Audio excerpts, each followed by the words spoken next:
Hello, my darlings, and welcome to this week's episode of the Flip Flop Family Podcast. I'm Xylene. It's always great to be here. My absolute favourite time of the week is being able to talk to you, and we really hope that you are enjoying our content also. Remember that we have loads of episodes that you can tune into and have a listen on Spotify, Apple, and anywhere really that you listen to your podcast. You can find the Flip Flop Family Podcast.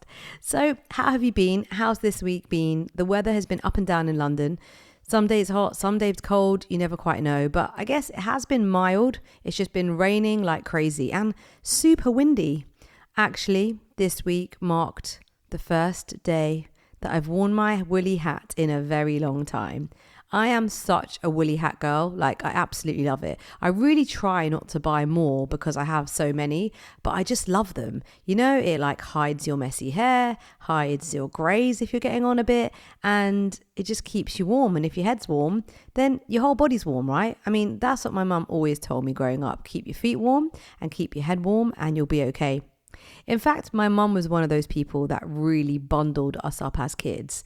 We always, if you saw pictures of me and my brother and my sister as children, we always had a coat on with a woolly jumper inside and those mittens that were attached to the ends of our sleeves of our coats. Then we had a hat on, then we had boots on. We were always just completely smothered in case we got a cold. I wonder if it's because both my parents came from quite hot countries when they came to the UK. So maybe they felt the cold more and thought that maybe we felt the cold more. But my kids are completely different. And it's maybe because Ben, he likes going out in shorts all the time, regardless of the weather. And actually, I would say he wears shorts more so when it's cold. He's very opposite like that. And when it's hot, he'll wear trousers and a jumper. It's very strange. But my kids don't feel the cold. And I feel like a lot of children don't feel the cold. And I always wondered, is there a correlation between the amount you sort of cover your kids up compared to whether they can handle it or not? The more you cover them up, then the more, if they're not wearing a coat, they then feel it more. Whereas if they just go out in their shorts and t-shirt, regardless of the weather, they can kind of build up their immunity and maybe don't feel it. I feel like maybe there is something there. So if you're a parent with uni-aged kids, this week is going to be a big week for you. Lots of children going off for their first year at university. Freshers Week is going to be upon them, moving into halls, meeting new people, just complete change in their lives, a brand new chapter. And a big congratulations to you if you are a parent of a child of that age, because to get to that stage, I mean, I'm going to need a massive pat on the back because I don't find parenting easy at the best of times. So to get to that stage and, still be smiling, I think is very commendable. So well done you. And if you're a bit worried, try not to be, because I'm saying don't be worried. You're going to be worried, aren't you? I'd be super worried. But it's almost like that time where you now have to have trust in everything that you have taught your children.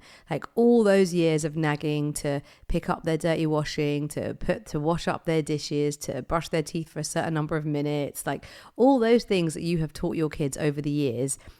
Perhaps you've taught them how to cook a few meals, explain to them that try and get your work done before you play hard, work hard, play hard, all the things that you've taught your children over the years.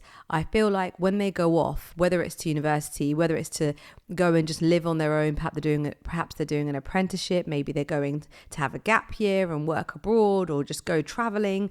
The time they leave you is the time where you have to put trust in everything that you have taught them and just hope and pray that it has sunk in, and that when they're doing things and they're going about their daily lives, this new chapter, meeting these new people, that they do hear their parents' voices in their heads reminding them of the right thing to do. I always wonder whether after all the years of nagging and moaning, whether it's going to sink in.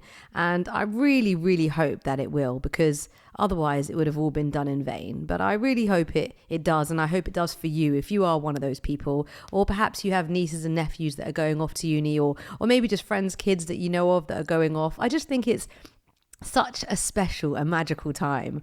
I was actually talking to my daughter's elder sister over the weekend, and she's 22 and she's actually on the other end. So she's just finished university, and I was sort of asking her, what now? What's the plan? And I get really excited for young people because the world truly is their oyster, and it's an amazing place to be, like if you've finished your studies and you've got that, kind of on your CV. And I feel like you can then actually you're totally free because you have some sort of qualification.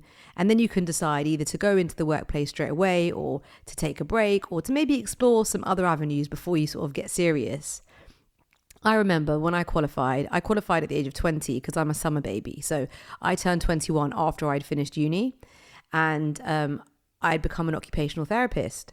And all the way through, like, I really enjoyed my course. But when I graduated and then it was time to get a job, I was quite scared. I was like, oh, this is a bit grown up, you kind of never think of yourself as a grown up when you're studying. And I wasn't quite ready to go into the world and, be an occupational therapist and have patients and have people like asking me things. I just wasn't ready. So I remember going back to like my summer job, which I had done over summers in my local area, where I was a play scheme leader. So, when kids go on summer camps, I used to basically run them. I used to run one.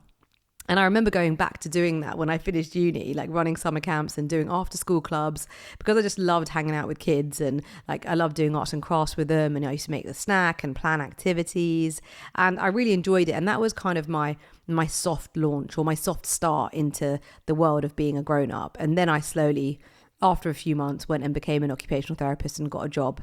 My first ever job as an OT was in Enfield wheelchair service. And funnily enough, I still work in wheelchairs. That was clearly my calling. But yeah, I just think it's a really fun and interesting time. And when I spoke to this young lady, she was full of beans, bright-eyed and bushy-tailed, and was telling me how she was going to try different things out. And she knew about our travels, how we'd been away for a year, and she said she really wanted to go traveling. And I was just trying to encourage her and say, you know what?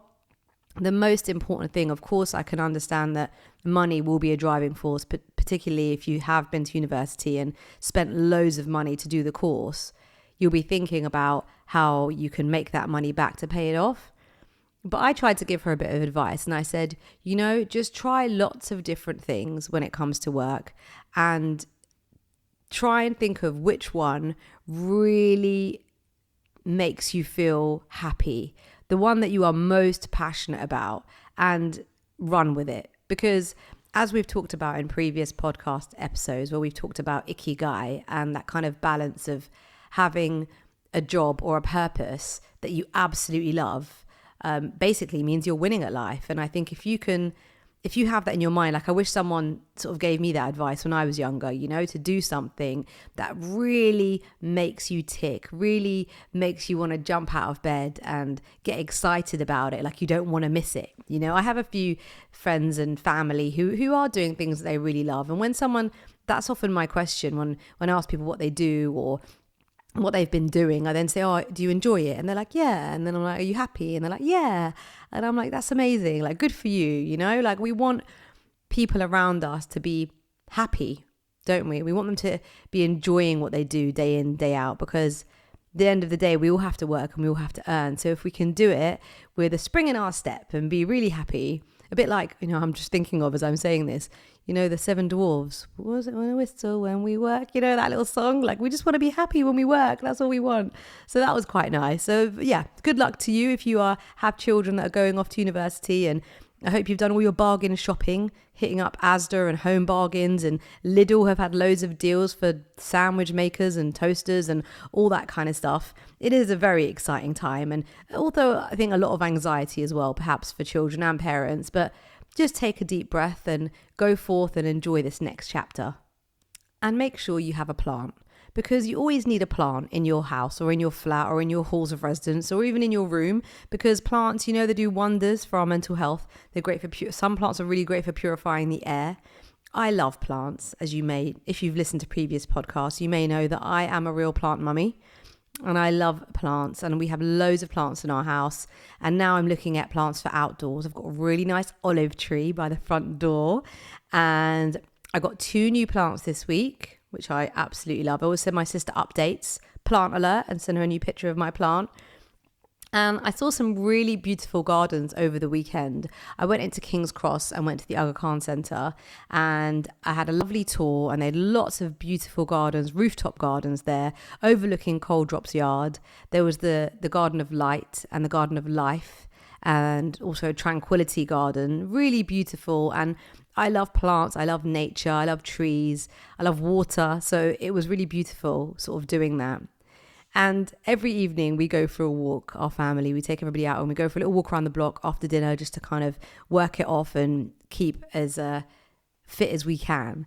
And I'm always pointing out plants to Ben, and I was cracking up the other day because when I was pointing out this plant, he was like trying to be really polite. And then after kind of the fifth plant that I'd pointed out, which I thought was really nice because there's just loads of beautiful evergreens out at the moment. And he said to me, babe, you do realize that every plant you're pointing to, like to me, just looks exactly the same. And I'm like, what do you mean that every plant looks the same? All of these are different, like completely different. But in his eyes, they're the same. And then he was making me laugh further when he was like, oh, I know like lavenders, they're like purple, aren't they? The purple plants. And I'm just like, yeah, babe, all the purple plants are called lavenders, you know. And then he said another one. Oh yeah, daffodils. Yeah, they're the yellow ones, aren't they? So do you know what? He knew a few, so that was good for him. Plants are actually really expensive. So when we went out for our walk the other day, I was basically foraging because I was thinking if I could propagate these plants and make them grow from little clippings into real plants, it would be amazing because I would have saved myself a small fortune and would have all these plants that I absolutely love. So at the moment, I have a yogurt container by my sink, and there's about 5 or 6 different types of green plants, from like rosemary to, I don't know what the other ones are, if I'm honest. I don't know the names, but they're really nice. And I'm waiting for the little roots to grow, and then I'm going to plant them in pots and really plant them in pots. That sounds wrong. No, yes, that's exactly what I'm going to do. And I think I'm going to hope they're going to grow. I'm going to give them a lot of love, and I'm going to talk to them because I always talk to my plants, and hopefully they'll grow. And I'll give you an update because I'm sure you really want to know about them. I also pulled up my sleeves and did a bit of DIY this week, and I have cordoned off like a whole area down the length of our garden where I'm going to try and grow some herbs and some vegetables. And I just think it'd be really nice to have like a mini allotment in the garden, you know, because again, the cost of living just keeps going up. And if you can get your coriander and your lettuce from the garden, you know, every little helps, every little saving. And I just think there's something very beautiful about being able to pop into the garden to get some produce. I've got my basil plant and I've got my parsley plant in the house, but I'm going to start growing some herbs outside and see how we go. My best friend actually has an allotment, so she's like my plant advisor, you know, my green fingers queen. So I just call her and ask her, and she kind of helps me with the things that I need to do. Right, enough about plants, I think, because if you're not a plant person, you're not really going to be enjoying what I'm telling you about. But if you are a chocolate person, I have to say to you, and you can probably tell that I'm actually eating some right now as we are talking, an absolute game changer. I came across this chocolate bar that my mum had in her house. It's Cadbury's, and it's the Dairy Milk and More range. I don't know if you've seen them, but Cadbury do this whole range where they're basically dairy milk chocolates, but they've added like different flavors. So this one is caramel nut crunch. Now, if you know of the chocolate bar called Topic, it was like a small red bar, and it had caramel and it had hazelnuts in it, and I think it might even had a tiny bit of nougat, I believe. But it was so delicious. And me and my friend Leanne, like we used to eat it all the time on the way to college with a cup of tea. Like it was just the best thing, like the best breakfast. Yeah, I've come a long way in terms of health. But yeah, we used to have a Topic and a cup of tea first thing in the morning on the way to college. And this chocolate bar has just taken me back. So if you are a fan of a Topic, or even if you don't know what a Topic is, you've got to try out this chocolate. Dairy Milk and More caramel nut crunch. It's been an absolute game changer for me. Since we've been talking about 18-year-olds and kids going to university, I've got a really good savvy tip for you. And this one is in the form of a lifetime ISA. Now, this ISA is fantastic because you can open it for as little as £1. And it basically helps towards buying your first home. So you can put up to £4,000 in a year, and the government basically gives you back 25%. So if you're putting in £4,000 in a year, they're going to give you £1,000 on top. And I don't know about any saving bank accounts or any sort of packages that you can get that is going to give you 25% back. So that's absolutely huge. So if you know of any 18 to 39 year olds, or perhaps you're listening and you're in that bracket, just open one up and you can pay into it up to the age of 50. You can only take the money out to buy your first home, but the fact that you'll be getting 25% on top of your savings every single year, that's great. That's literally free money. So open up a lifetime ISA, or tell someone that might benefit from having a lifetime ISA to help them save money towards their first home.